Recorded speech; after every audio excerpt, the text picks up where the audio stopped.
साजिद, कितना अच्छा लगता है ना आजकल जो माहौल चल रहा है शादियों का, लोग खुश नज़र आते हैं और हर तरफ एक रौनक सी छाई हुई लगती है।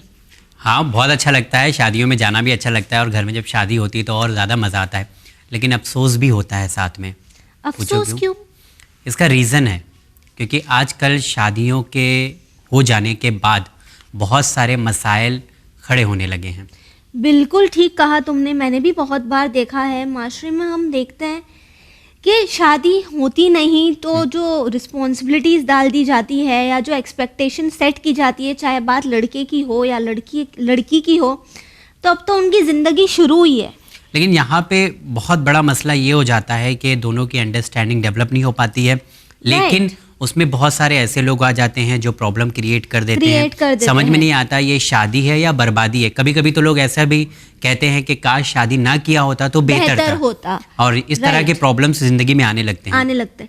ये भी देखा जाता है कि काफ़ी बार जो घर वालों का इन्वॉल्वमेंट एक कपल की लाइफ में होता है ना, जिसकी वजह से वो चाहकर भी वो अंडरस्टैंडिंग डेवलप कर ही नहीं पाते, ताकि हमारे जहनों में एक इमेज बैठ जाती है कि नहीं, अगर मेरे घर वाले कह रहे हैं ये ऐसी है या ये ऐसा है तो ये ऐसे ही होगा, मेरे समझने में कुछ गलती है, जिसकी वजह से रिश्ते खराब होते हैं। हाँ, और बहुत सारे घर वाले ऐसे भी हैं कि बहुत अच्छे हैं, बहुत कोशिश भी करते हैं, लेकिन कहीं ना कहीं लड़की वालों की तरफ से भी प्रॉब्लम होता है और कहीं ना कहीं लड़के वाले की तरफ से भी प्रॉब्लम होता है। समझना जरूरी है। तो हमें लगता है कि एक जिंदगी की शुरुआत करने वाले हैं, क्यों ना उनकी जिंदगी को और बेहतर बनाया जाए इस शो के जरिए। और आज हमारे प्रोग्राम में शादी और शादी से रिलेटेड जो प्रॉब्लम्स है इसी पर चर्चा की जाए। बिल्कुल। तो आइए सबसे पहले इस्तकबाल करते हैं आली जनाब प्रोफेसर कमालुद्दीन अकबर साहब का। अस्सलाम वालेकुम। वालेकुम अस्सलाम व रहमतुल्लाहि व बरकातुहू। जी प्रोफेसर साहब, मुसलसल चर्चा टाइम के हमारे सीजन में आपने हमारा साथ दिया है, हमारी जो व्यूअर्स हैं इन्हें हमेशा ही गाइड किया है।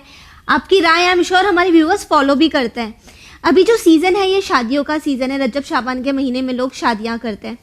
एक बड़ा मसला जो शादी के बाद नज़र आता है, जब हस्बैंड वाइफ में प्रॉब्लम्स होने लगती है लेकिन बच्चे हो जाते हैं शादी के 4 साल 6 साल बाद, तो साजिद ये भी देखा जाता है कि लड़के पर प्रेशर डाला जाता है उसकी इजाज़त के बगैर कि अब वो दूसरी शादी कर ले।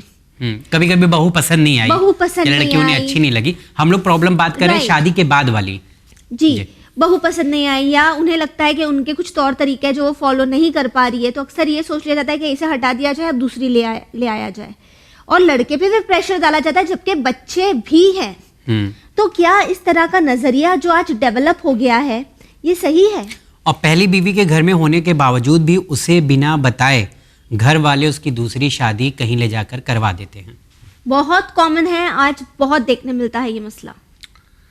बात आपने जो कही है इसमें एक हमारा आइडिया ये होता है सोसाइटी में कि एक रोमांटिसिज्म होता है, यानी वो नहीं रोमांस के सेंस में नहीं, रोमांटिसिज्म वो होता है जो एक इमेजिनरी दुनिया होती है, काल्पनिक दुनिया होती है, और एक रियलिटीज़ ऑफ लाइफ होती हैं। दोनों एक जैसे नहीं होते।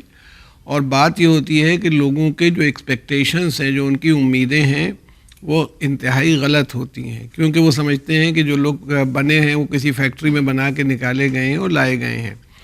तो इसलिए मान के चलना चाहिए। या फिर वो जब जैसे आपने एग्जाम्पल लिया कि साहब प्रेशर डाल के उन दूसरी शादी करा दी, उसमें क्या गारंटी है कि जैसा वो चाहते थे वैसा हो जाएगा? तो लड़की उनके मुताबिक की आ जाएगी, फिर तीसरी होगी, फिर चौथी होगी। दूसरी बात, इस्लाम में 4 शादियों की इजाज़त सबको नहीं है।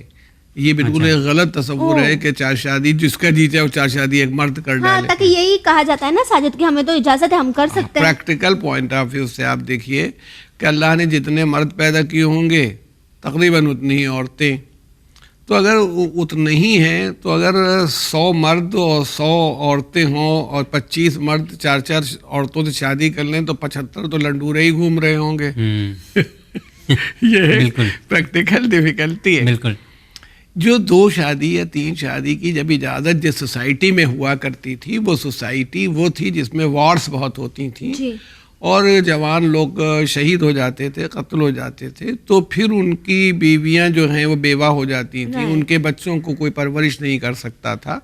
तो इसलिए दूसरी शादी का कॉन्सेप्ट संभालने वाला होता था कि भाई ये बेवा जो है इसको एक डिग्निफाइड लाइफ मिल जाए और ये रहे। अरब समाज में इस्लाम के आने से पहले पॉलीगैमी अनलिमिटेड थी, जितना चाहे करें।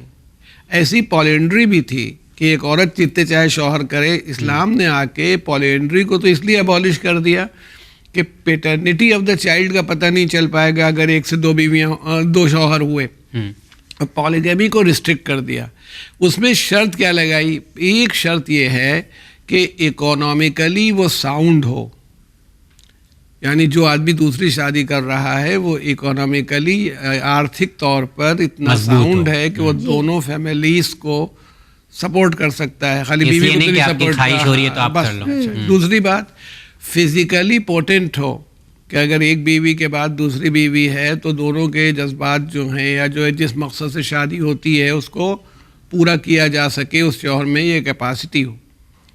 और तीसरी चीज़ ये है कि उसके अंदर लीगल पॉइंट ऑफ व्यू से ये क्वालिटी हो कि वो दोनों में जस्टिस कर सकता है।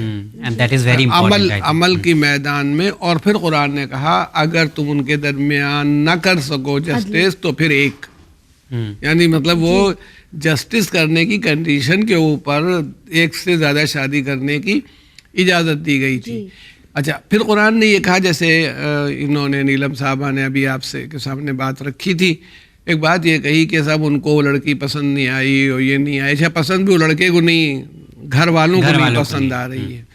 तो कुरान ने कहा, एक जगह कहा है कि जिसको तुम बुरा समझ रहे हो, जैसे तुम्हें पसंद नहीं कर रहे हो सकता है अल्लाह ने इसमें तुम्हारे लिए कोई भलाई रखी हो, फलाह हो, हाँ, कोई चीज़ ऐसी रखी हो जो तुम नहीं समझ रहे हो। इसमें एक वाक़या, पूरा सही वाक़या गुजरा है कि आजमगढ़ वगैरह के करीब एक साहब थे, तो उनको शुरू से ख्वाहिश थी, ये वो ज़माना था जहाँ अब्बा अम्मा जहाँ कहें कि शादी करो वहाँ शादी करना पड़ती थी जी।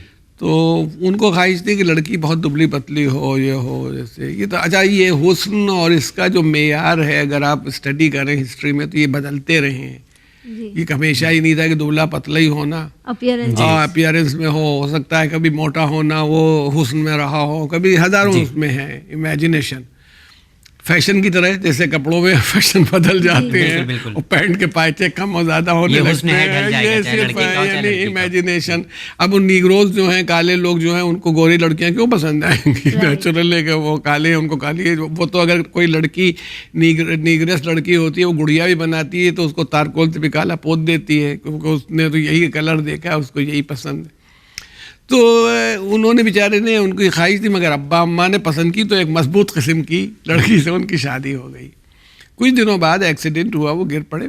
देहात के आदमी थे, भैंस और गाय और ये सब भी है घर में, खेती बाड़ी है, तो इनकी रीढ़ की हड्डी में प्रॉब्लम आ गई और कई बरस ये बिस्तर पर रहे। और उस मजबूत औरत ने संभाला सब, सारा काम, भैंस भी संभाली, दूध भी दूध लेती है, ये भी कर लेती है।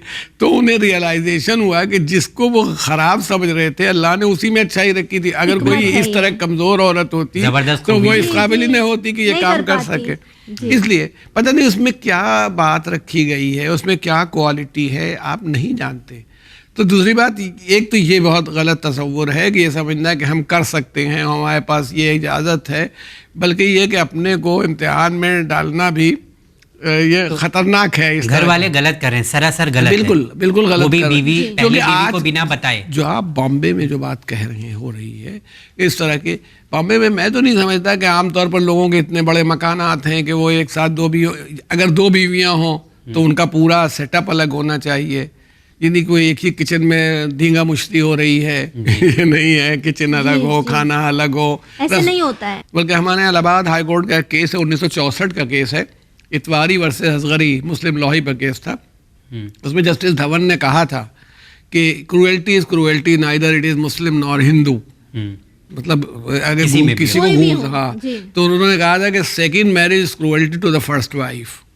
पहली जो दूसरी बीवी है वो पहली बीवी के लिए क्रूएल्टी। अच्छा, इसके लिए इसलिए क्रूएल्टी नहीं की, तो समझ बूझ के आ रही है जी। उसको तो ये था कि मैंने शादी की है तो मेरी ज़िंदगी चलेगी। अब उसके बाद ये आकर के मुझे ये हक।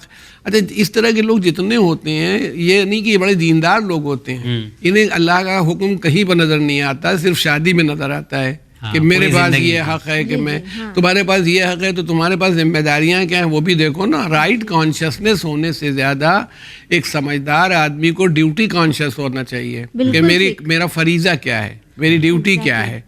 बिल्कुल। लेकिन यहाँ पे अभी ऐसी जैसे हम लोग बात कर रहे हैं कि प्रॉब्लम्स आ जाती हैं, एक और इसमें प्रॉब्लम होती है कि अब बच्चे भी हैं और तलाक भी नहीं हो रहा है और दूसरी शादी भी आपने कर लिया है, अब उनसे भी बच्चे हैं, तो पहली बीवी का तो आप खर्चा वैसे भी नहीं उठा पा रहे थे, ठीक है, और अब बच्चे भी हैं साथ में, और बच्चों को अब बीवी को मैके भेज दिया है या रह रही है घर में, लेकिन उसको खर्चा नहीं दे रहे हैं। ऐसी सूरत में वो बेचारी जो बीवी होती है वो परेशान हो जाती है, ट्रीट ही नहीं किया जा रहा है family member, as a family member consider ही नहीं किया जा रहा है। तो यहाँ पर बच्चों की जिम्मेदारी किस तरह से एक आदमी को निभाना चाहिए? देखिए, जितने भी बच्चे होते हैं चाहे जिस बीवी से हों, हाँ, है ना, वो सारे बच्चे जो होते हैं वो लाइबिलिटी होते हैं फॉर मेंटेनेंस, उनका खाना खर्चा स्टैंडर्ड के हिसाब से, उनकी तालीम, इलाज, मुआवजा, बच्चों के सिलसिले में बाप की जिम्मेदारी होती है किसी भी सूरत, किसी भी। और हिंदू लॉ में भी यही पोजीशन है, जिम्मेदारी शौहर के ही जिम्मे है, और बीवी की जिम्मेदारी। हिंदू लॉ भी इस मामले में यही स्टैंड रखता है, मुस्लिम लॉ का स्टैंड भी यही है, नहीं है इसमें नहीं डिफरेंस है कि it is the duty of the husband to maintain the wife. और अगर वो, मैंने कहा नहीं कि अगर वो मेंटेन करने की ताकत ही नहीं रखता, उसकी इकोनॉमिक कंडीशन है, तो दूसरी शादी गलत हो जाएगी, सेकंड मैरिज। तो उन्होंने जैसे जस्टिस धवन ने कहा था ना कि second marriage cruelty to the first wife, कि उसको परेशानी आएगी, ये एक चीज़। दूसरी बात ये, इसके अंदर जो आपने सवाल उठाया कि वो उसकी चली गई, अब मैं इसका एक सलूशन आपसे ये कहूँ कि क्या होना चाहिए अगर ये एक ऐसी इविल है या जो ऐसी बीमारी जो शुरू हो गई कि लोग इस तरह की हरकत कर रहे हैं, तो थोड़ा सा दिल को मजबूत करना चाहिए, कड़ा कर लें। जिस वक्त शादी होने लगे, बीवी जो है जिसकी लड़की की, मान ले एक्स अपनी लड़की की शादी कर रहा है, तो जिस आदमी से शादी हो रही, जैसे तमाम चीज़ें तय होती हैं कि बाराती इतने होंगे और इतने जोड़े होंगे और इतना खाना होगा, वैसे ही ये तय कर लें कि अगर ये दूसरी शादी करेगा तो ये लड़की हक रखती है कि अपने को खुद ही तलाक दे सकती है। अच्छा, ये कानूनन बिल्कुल ये राइट लिया जा सकता है, ये राइट लिया जा सकता है, निकाहनामे में लिखवा ले। पर ये राइट बात, क्योंकि पहले अगर करते हैं तो एक ये भी प्रॉब्लम हो जाता है ना कि पहले से लड़की के घर वाले इतनी बड़ी डिमांड कर रहे हैं, नहीं, बाद में क्या ये एक पॉइंट ये देखा, अब अगर वो बाद में वो देगा क्यों? हाँ, भी जब उसको दूसरी शादी करनी हो तो वो सुबह थोड़ी देगा कि रात में हम दूसरी शादी करेंगे तो ये राइट तुम ले लो। मामला ये होता है कि जिस वक्त शादी हो रही होती है तो हम बहुत सी शर्तें अपनी मनवा सकते हैं। हाँ, मान लीजिए एक औरत थी, उसका महर तय हो गया और 75,000 महर तय हो गया, अभी तो हमने शादी नहीं की है, वो 75 नहीं देगा तो नहीं करेंगे। लेकिन अगर शादी हो जाए 10,000 पर और आप वो कहे कि तो 75 कर दो, तो कैसे हो जाएगा? तो इसमें वही मैंने कहा कि जी को आप सख्त करें कि भाई जैसे तमाम शर्तें होती हैं वैसे वो तुम्हारा दूसरी शादी का, जो वो कहेगा मेरे कोई इरादा नहीं है दूसरी शादी मैं क्यों करूंगा, तो नहीं करोगे तो फिर कहो, खाने में प्रॉब्लम नहीं खत्म है हम अपने को। तो ये जो दौड़ धूप होती है कि मैं हालात के भी ऊपर होता है ना, अभी दोनों सोचें कि आगे देखेंगे, सोचेंगे, समझेंगे। नहीं तो अब अगर ऐसा है तो फिर अब लीगल प्रोसेस से आ सकते हैं। लीगल प्रोसेस में कि dissolution of Muslim marriage act 1939 है जो तमाम मुसलमानों के ऊपर अप्लाई करता है, उसमें सुन्नी शिया किसी फ़िक़्ह का कोई डिफरेंस नहीं है। और अगर हिंदू लॉ की बात करें तो वहाँ भी कि अगर 2 साल से मेंटेनेंस न दिया हो बीवी को शौहर ने, 2 साल गुजर जाएं और उसमें कास्ट भी कोई, चाहे नौकरी चली गई इसलिए नहीं दे पा रहा है, बीमार है और काम नहीं कर पा रहा, नहीं दे पा रहा, तो भी बीवी को ये हक़ है कि वो कॉम्पिटेंट कोर्ट के ऊपर में पिटिशन करे और अपनी मैरिज को डिसॉल्व करवा लें।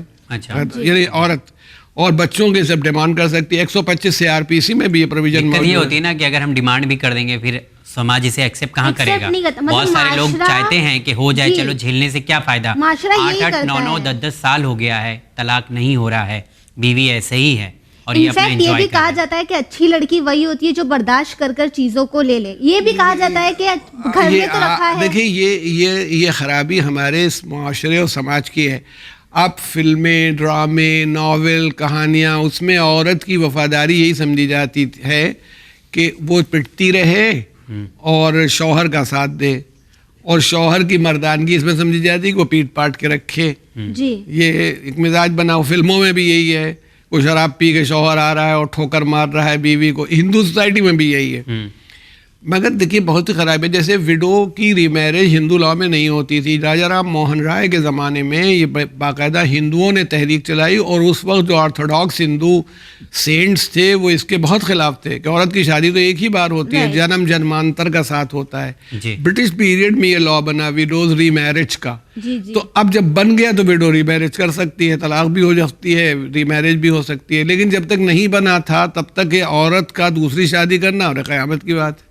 तो वो कहीं ना कहीं अपने राइट्स के लिए आदमी को बोल्ड भी होना पड़ेगा, समाज को भी बोल्ड होना पड़ेगा, उसको भी। जिस तरह आपने कहा प्रोफेसर साहब कि समाज को भी बोल्ड होना पड़ेगा और हमें हमारी मेंटालिटीज पे काम करना है और इस चीज़ को समझना है।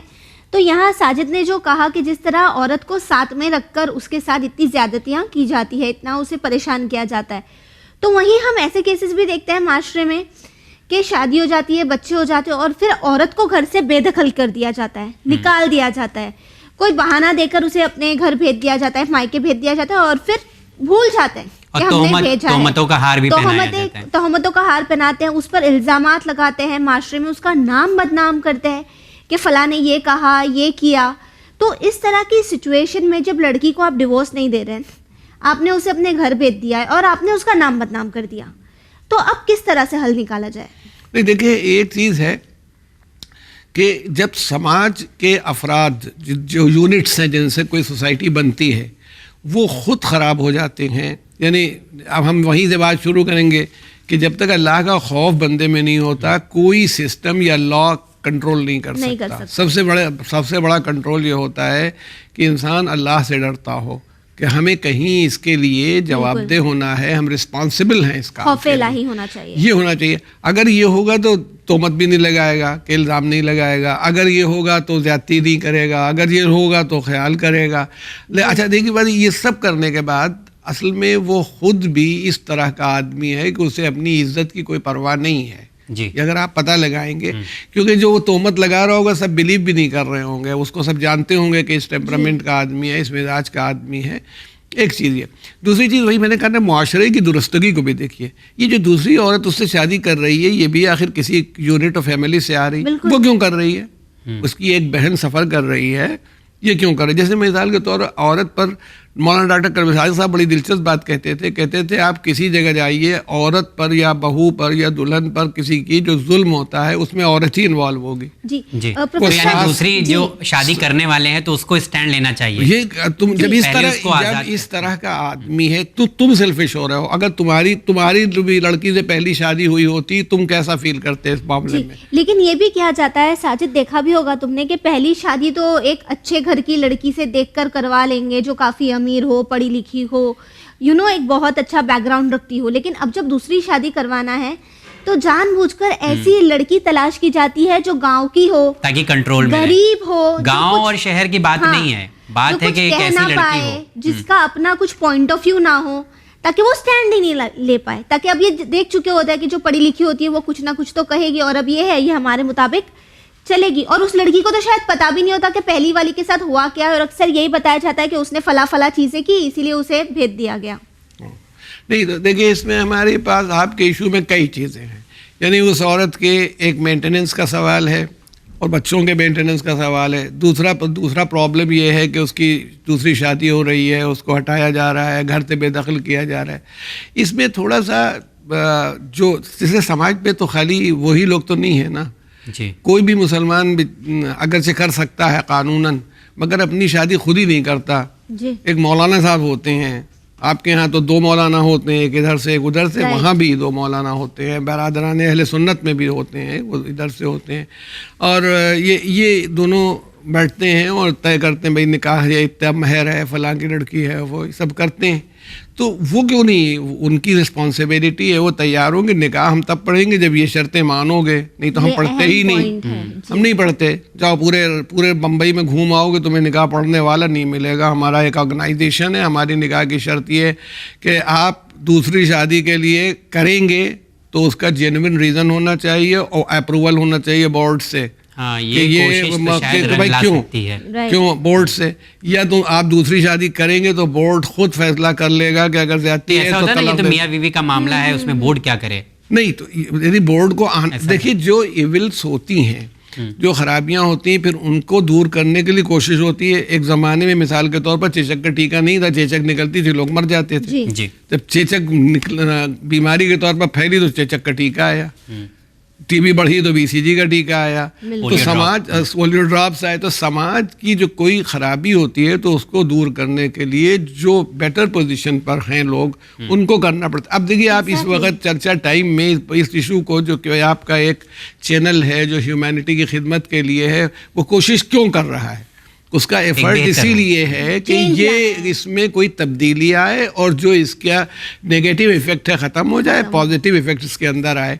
असल में एक तो जिन चीज़ों को इल्म की इतनी कमी हो गई है सोसाइटी के अंदर, और ख़ास तौर से वो इल्म नहीं कि जो आपको स्पेलिंग वर्ड्स की याद है, वो मैं इल्म नहीं समझता हूँ। इल्म की कि आपका जो सोचने का अंदाज़ है वो ऐसा ख़राब हो गया है कि आप रियलिटीज़ को समझ ही नहीं पा रहे हैं समाज के मेंबर की हैसियत से, आप सिर्फ अपनी सेल्फिशनेस को देख रहे हैं। यहाँ पे मैं एक सवाल ऐड करना चाहूँगा। जैसे आपने कहा कि सोचने की सलाहियत इतनी ख़राब हो चुकी है कि इंसान सही सोच ही नहीं पा रहा है, लेकिन यहाँ पे मतलब 7-8 साल हो गया है, अभी आप डिवोर्स नहीं दे रहे हो, उसको आज़ाद नहीं कर रहे हो, तो इसके पीछे लड़के की क्या साजिश हो सकती है या क्या नतीजा निकाला सकता है, क्या रीज़न हो सकता है? मतलब कोई फ़ायदा तो है नहीं, आप तड़पाना उसको रखना।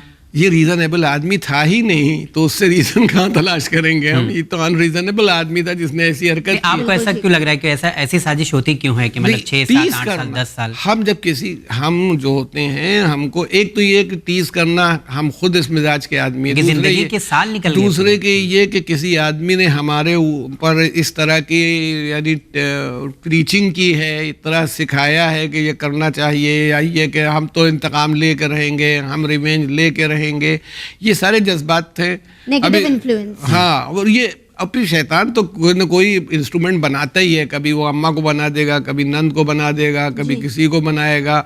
तो ये सारे पहलू जो हैं इनका एक तो इसका अप्रोच होना चाहिए कुछ प्रिवेंटिव टाइप का, कि पहले ही से होशियारी की जाए कि भाई ऐसा ही होगा, ऐसा ही किया जाएगा, ठीक है।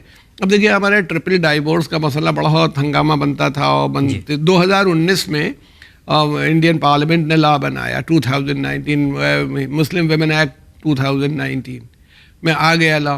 अब 3 तलाक देने वाला आदमी अगर उसने 3 तलाक या रिवोकेबल डाइवोर्स की तलाक तो जेल होती है, हाँ। जेल हो जाएगी, जमानत भी नहीं होगी जब तक बीवी ना चाहे, और ये सब बड़ा हंगामा मचा हुआ है। तमाम मुसलमान भी इसमें हुल्लड़ मचाते हैं, खड़े होते हैं। भाई आप अपनी ईविल को क्यों नहीं चेक करते? आप उस खराबी को पहले करते हैं, फिर अगर कोई गवर्नमेंट लॉ बनाती है तो उस लॉ की शिकायत करते हैं। हमने ऐसा किया ही क्यों? मान लीजिए हमारे घर में खूब हंगामे मचे हुए हैं, अब पूरा महल्ला इकट्ठा हो गया हमको समझाने के लिए, हम कह रहे हैं हमें किसी का दखल बर्दाश्त नहीं है, तो तुम लड़े ही क्यों थे कि शोर मचा हुआ है, 10 घरों तक आवाज़ जा रही है। बिल्कुल सरेआम लड़ेंगे तो इसलिए ये है कि सोसाइटी की खराबी को अगर दूर करना है, इंडिविजुअल नहीं है। ये समाज जब इस तरह सोचने लगे तो इसका मतलब है गलत हो गया है। कलेक्टिव एफर्ट भी चाहिए। ये है ना, एक सोच ये भी है कि इसकी परमिशन तो अल्लाह ने भी दिया है, इसलिए कि शायद अल्लाह भी चाहता था कि अब रिश्ता अगर आप नहीं निभा पा रहे हो तो आप जुदा हो जाओ। मैं उसमें परवरदिगार आलम ने जिस बात की तरफ कहा है कि देखो किसी औरत के लिए कि उसको मुअल्लक न छोड़ दो, कि वो टंगी हुई लटकी हुई है, भाई उसमें कहा कि भाई आसान तरीके से, अच्छी तरीके से उसको रुखसत कर दो, भाई आप नहीं रह सकते इज्जत आबरू के साथ। आप ये देखिए ना, हम ये सोच आ जाए तो कितना ऐसा हो सकता है, हिंदू लॉ में भी है, जनरल लॉ में भी है, स्पेशल मैरिज एक्ट में 1954 का जो है, ऐसी कंडीशन हो सकती हैं कि एक हमारे यहाँ तो जैसे आपके यहाँ इस्लामी लॉ में खुला होता है, वैसे ही म्यूचुअल कंसेंट से डिवोर्स होती है सेक्शन 13 भी हिंदू मैरिज एक्ट में, और ऐसे ही स्पेशल मैरिज एक्ट 1954 में भी हस्बैंड वाइफ साल भर से अलग रह रहे हैं, वो लिखते हैं एफिडेविट पर, और हम एक साथ नहीं रह सकते, तो उसके 6 महीने बाद कोर्ट जो होती है अगर ये अपने को रिट्रैक्ट ना करें तो ऑर्डर कर देती है कि भाई हाँ म्यूचुअल कंसेंट हो जाती है। इस्लाम में भी खुला है कि जब औरत की डिमांड के ऊपर शौहर उसको रिलीज़ कर दे तो ये खुला कहलाता है। तो कहना ये है कि ये सारी चीज़ें जो हैं इसीलिए बनाई गई हैं कि भाई एक चीज़ अगर कायदे से चल नहीं सकती तो कायदे से ख़त्म हो जाए, बिल्कुल फिनिश हो जाए। मगर अब हमारा मिजाज तो ये होता है ना कि हम बिला वजह ही मतलब मैंने कहा ना कि मिजाज यहाँ तक बन जाता है कि वो किसी ईंट से ठोकर लग गई है तो वो ईंट से लड़ रहे हैं, उसको गालियाँ दे रहे हैं, जी खंबे से टकरा गए तो खंबे को गालियाँ दे रहे हैं। तो जहाँ मिजाज ये हो जाए कि चीज़ों को जो मैटर है उससे लड़ाई हो रही हो, वहाँ आदमियों से लड़ाई तो बहुत ही आसान बात है। तो अब इसमें एक तो प्रिवेंटिव मेजर हो पहले से करें, दूसरा भी मेजर ये कि जो लॉ है उसका सहारा लें। अब तीसरा ये होता है कि ऐसे सोशल ऑर्गेनाइजेशन भी हो सकते हैं, मसलन मान लीजिए मौलाना साहब भी पीछे हट गए तो क्यों नहीं कम्युनिटी के ऐसे ऑर्गेनाइजेशन होते हैं कि वो कहेंगे अगर ऐसी बात होगी और हमें मिलता है तो हम सपोर्ट करेंगे, हम मुकदमा लड़ेंगे, हमारा वकील होगा, हम मुकदमा लड़ेंगे, हम फिनेंशियली हेल्प करेंगे। भाई वो ज़रूरतमंद औरत है, ये भी तो चैरिटी है कि एक औरत वो न कैद में है न बाहर है, न ये हो सकता है वो किसी इलीगैलिटी में या किसी सेक्सुअल रॉन्गफुल एक्ट में फंस जाए तो इससे पहले उसको रिलीज करवाया जाए। तो इसके लिए क्यों नहीं ऐसे सोशल ऑर्गेनाइजेशन बनते हैं कि मिसाल के तौर पर यह कि मुस्लिम यूथ ऑर्गेनाइजेशन है डोंगरी का, वो डोंगरी के अंदर ऐसी कोई प्रॉब्लम होगी तो उसको समझेगा बल्कि निपटने की कोशिश भी करेगा। वो शौहर इसीलिए शेर हो रहा है, वो समझता है कि ये गरीब औरत ये क्या करेगी, इसके पास सपोर्ट नहीं, उसको मालूम हो जाए कि इसके पास एक बड़ा मजबूत सपोर्ट, इससे बड़ा सपोर्ट मौजूद है तो हो सकता है वो खुद ही ठीक हो जाए। सपोर्ट का कभी कभी उल्टा गलत इस्तेमाल भी हो जाता है ना। अगर खातून की तरफ से बात करें तो कभी कभी लोगों की तरफ से भी गलत इस्तेमाल होता है, अगर उनको नहीं जम रहा है अपने शौहर के साथ। ये बात तो एक्चुअली आएगी ना कि किस तरह से इस मामले को आप टैकल कर रहे हैं। वन साइडेड नहीं होना चाहिए, वन साइडेड नहीं है। बिल्कुल। अगर वो लोग मुखलिस नहीं होंगे ऑर्गेनाइजेशन वाले तब भी ये परेशानी पैदा होगी। अब वो तो मैंने कहा ना कि समाज चला सोर्स लगा दिया लड़की वालों ने और ये गलत होगा। ये नहीं होना चाहिए। इसमें दोनों तरफ से सही काम हो तो इसको एक तरह तो ये कि वो लोग खुद जागरूक हों, दूसरे नंबर पर मौलवी साहबान जो निकाह पढ़ रहे हैं वो जागरूक हो जाएं, तीसरी सूरत में इन्वेस्टिगेट नहीं बल्कि ये गड़बड़ होती हैं उन गड़बड़ियों को चेक करने के लिए करें, तीसरी सूरत ये हो जाए बहुत बड़ी बुराई माशरे से खत्म हो सकती है। मेरे ख्याल से कि अभी और भी सवालात हैं लेकिन वक्त इजाज़त नहीं दे रहा है कि हम लोग आगे बढ़ें। अभी और भी सारी प्रॉब्लम्स है जो हम लोग इंशाल्लाह अगले एपिसोड में आपके साथ डिस्कस करेंगे जी इंशाल्लाह। बहुत शुक्रिया आज के लिए, बहुत बहुत शुक्रिया आपका प्रोफेसर साहब।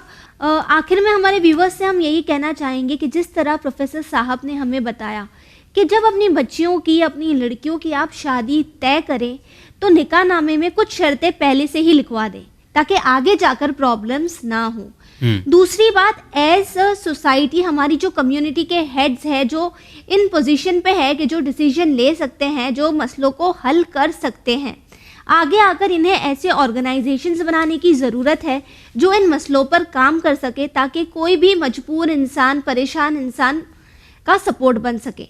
अगर हम इन चीज़ों पर काम करने लगे तो शायद ये जो मेजर प्रॉब्लम आज हमारे माशरे में है इसे ख़त्म किया जा सकता है।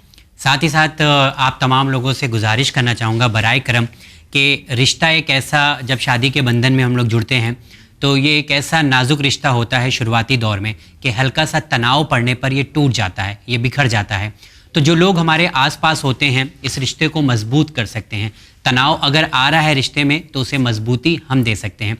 लड़ाई झगड़ा हर मियाँ बीवी के बीच में होता है लेकिन इसका मतलब ये तो नहीं कि इस लड़ाई झगड़े को सरेआम कर दिया जाए, कोर्ट कचहरी तक जाएं और उसके बाद भी हल हम ना निकाल सकें।